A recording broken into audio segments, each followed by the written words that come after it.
Est-ce qu'on se ferait pas un petit récap 2024? L'autre coup dans mes commentaires, il y a quelqu'un qui m'a dit: est-ce que tu vas faire un récap de l'année comme à l'époque? Et j'y avais pas pensé, je me suis dit mais grave bonne idée, parce que cette année 2024 du coup ça a été je sais pas si c'est ma meilleure année ou ma pire, enfin bref, il y a eu plein de choses qui se sont passées, beaucoup de trucs très très positifs, beaucoup de changements très positifs, beaucoup de doutes, des moments très durs aussi. Je pense que c'était une année de transition où j'ai dû me poser des questions sur beaucoup de choses, notamment qui j'étais, ce que je voulais, etc., etc. Donc je me suis dit que j'allais effectivement faire cette vidéo là, mais j'allais pas l'écrire comme à l'époque. J'ai envie de faire vraiment ça au feeling, avec juste un récap de mes photos. Je vous mettrai des vidéos bien évidemment comme j'aime le faire, etc.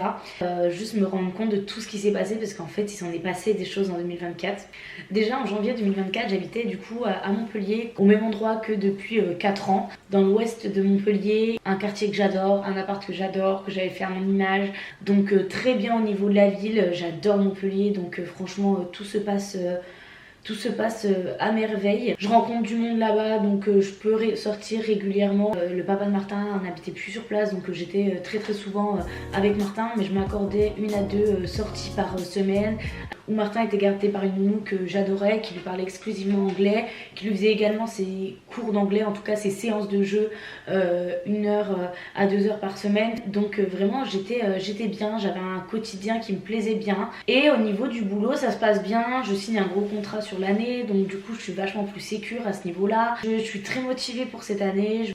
En janvier également, je lance ma marque Spissa. En tout cas, je lance toutes les démarches pour que ça arrive au plus vite. C'est une marque de bijoux chrétiens qui est toujours disponible. Des bijoux qui tiennent vraiment bien, puisqu'en fait, depuis mon lancement, moi j'ai toujours mes bijoux Spissa. C'est ma petite croix que j'ai sur toutes les vidéos, toutes les photos, tout, que j'enlève jamais. Je ne l'ai jamais enlevé, c'est-à-dire que je me lave avec, je fais tout avec depuis cette période-là, je ne l'ai jamais enlevé. Je participe aussi à l'Open Sud à Montpellier, qui est un tournoi de tennis où Martin avait adoré aller l'année dernière, donc trop bien. J'avais pris sur un coup de tête mes billets pour aller en Martinique, rejoindre une amie à moi qui était là-bas en Martinique. Ça faisait quelques mois qu'elle y était, et je décide d'y aller pour le carnaval en Martinique. Et incroyable. Un de mes meilleurs souvenirs de l'année, vraiment. Je suis partie 10 jours du coup, où Martin était 10 jours avec son papa. Première fois que je partais autant de temps sans Martin. Au début, je culpabilisais un peu, je me dis purée, je fais un voyage sans lui alors que j'ai toujours voyagé avec lui, comment ça va se passer et tout. Au final, ça m'a fait trop du bien, c'était incroyable. J'ai trop hâte de retourner en Martinique. Et encore plus pour le carnaval, j'ai vraiment trop aimé. Et donc on était avec ma pote, on a fait des rencontres, enfin c'était vraiment trop cool. J'ai rencontré ses potes là-bas, enfin bref, incroyable. Et là aussi j'apprends que une personne que j'avais démarchée en Croatie est ok pour que j'aille travailler en Croatie du coup durant le mois de mai, et potentiellement tout l'été, voire plus encore, travailler avec eux. C'est une bonne partie en fait qui cherche quelqu'un pour tout ce qui est communication, stratégie de com et tout. Là je suis pas extrêmement bien payée, mais j'ai le logement qui est pris en charge. Je réfléchis vite fait, je me dis qu'en vrai pourquoi pas vivre en Croatie, pourquoi pas tout lâcher pour vivre en Croatie. J'ai cette opportunité là qui m'est donnée. Ils cherchent quelqu'un du coup pour un mois d'essai, et pour que ça se prolonge ensuite. Et moi qui commençais à me poser des questions sur le reste de ma vie, je me dis que why not, ça peut être possible. Surtout que la Croatie c'est à 1h20 de Lyon, et quand le suite Lyon c'est à 2 heures du papa de Martin, donc limite en fait c'est même plus rapide limite que de faire l'aller-retour de Montpellier. Tout le bout de l'organisation quoi, je me dis que ça peut être possible, donc je prends la décision de partir au mois de mai et de louer mon appartement à ce moment-là. Donc là on est en février, je prends cette décision là, mars, avril, tout ça c'est des moments de déménagement. Je fais une soirée pour dire au revoir à mes potes de Montpellier.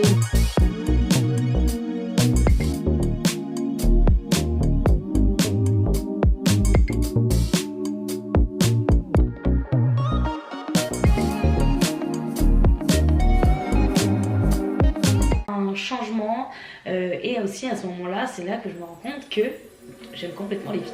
J'ai une première relation en février avec une fille, ça se passe très bien. Au début, je vais la voir sans trop me poser de questions. Je me dis bon voilà, on va faire un date et on verra ensuite.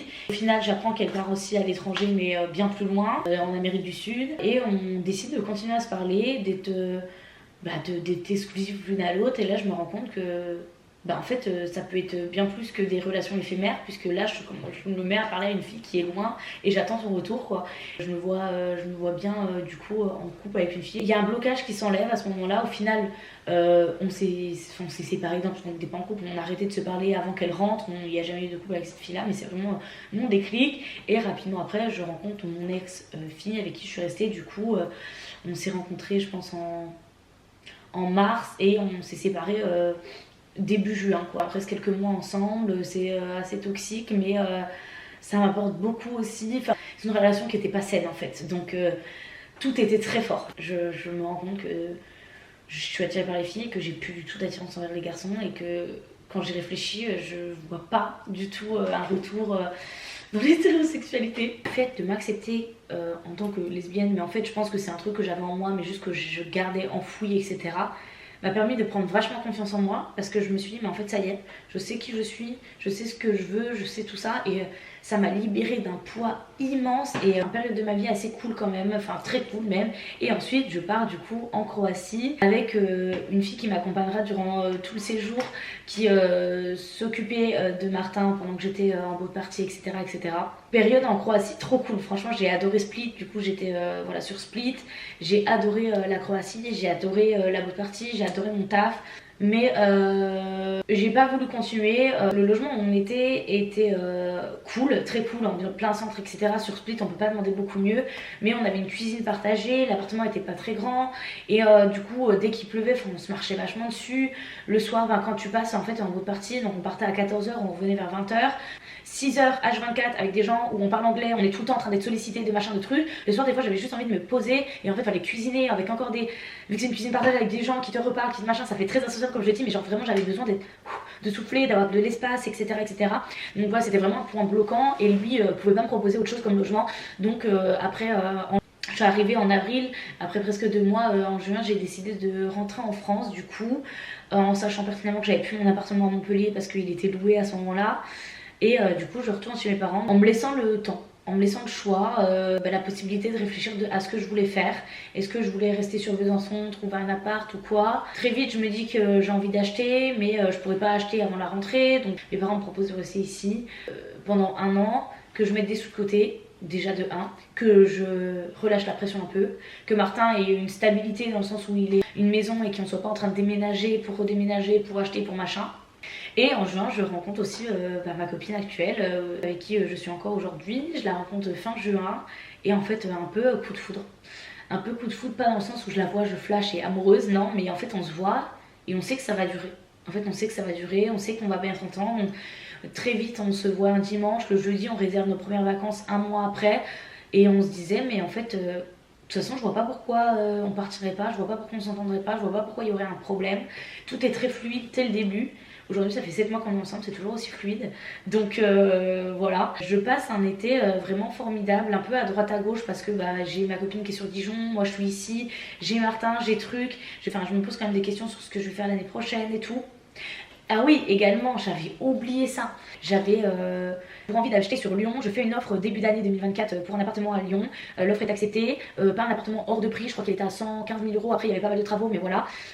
Au niveau de la banque, ça a l'air de passer. En tout cas, personne ne me dit que ça passera pas. Et en fait, au dernier moment, on m'annonce que mon prêt va pas passer. Et j'ai pas fait gaffe, etc. Enfin, j'étais tellement sûre de mon prêt, de moi, de mon banquier, de tout, qu'en fait, j'avais pas fait d'avenant. J'avais dépassé la date limite. Du coup, on me demande à la base 10 000 euros au propriétaire. Chose que j'arrive à négocier. Donc, j'ai dû quand même donner 5 500 euros. L'été aussi a été très angoissant pour ça parce que des choses à régler au niveau de la paperasse juridique et tout, ça m'a appris, voilà, j'ai appris beaucoup, mais vraiment pas un été très reposant à ce niveau-là. Je pars du coup à Majorque avec Fiona.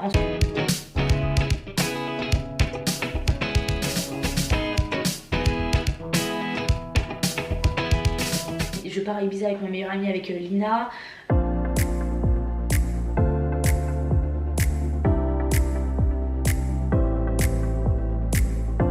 Niveau financier, ça se passe bien, donc je peux me faire plaisir. Forcément, je suis chez mes parents, donc j'arrive à relâcher un peu la pression. Septembre, il y a la rentrée, et en fait, il y a une petite routine qui se fait avec Fiona, avec Moon, son chien, Martin. On arrive à s'organiser, on commence la bachata.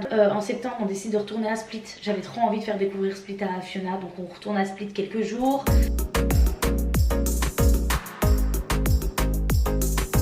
Également en septembre, on va au Delta Festival avec Fiona, donc on part à Marseille, trop bien aussi. Puis tout se passe bien, tout est fluide, comme je vous dis, il y a vraiment une routine. Le dimanche, on va dans un café pour chiens à Dijon, chez Touffu. Le mercredi soir, elle vient ici, on fait la bachata, etc.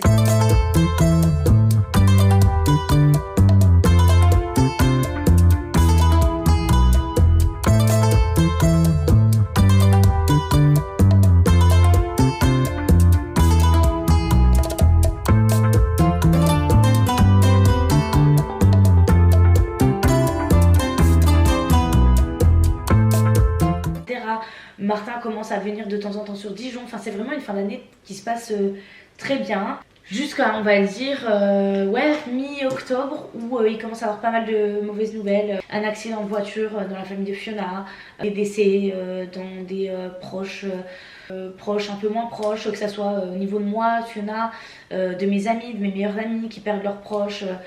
Enfin bref, un moment où que des mauvaises nouvelles arrivent, ça en fait sans cesse. Et à un moment donné, je ferai une vidéo là-dessus, mais je sens qu'il y a encore un truc qui va se passer. Et là, on perd un ami très proche qui fait presque partie de notre famille aujourd'hui. Enfin, voilà, très très brutalement, très dur. C'est vraiment un truc où la veille, on faisait un repas de famille, tout se passe bien, et le lendemain, on apprend ça. On s'y attendait pas et tout, donc la semaine très dure où plein de trucs à faire. Fin d'année un peu rocambolesque à ce niveau-là. En décembre, on part en Grèce, ça nous fait du bien. Je pars avec Fiona, avec Martin et ma meilleure amie Amy. Trop bien, on passe un trop bon moment. Ça nous change un peu ça nous change l'air. Et ensuite Noël, ça se passe très bien aussi. Ensuite, on part à Montpellier.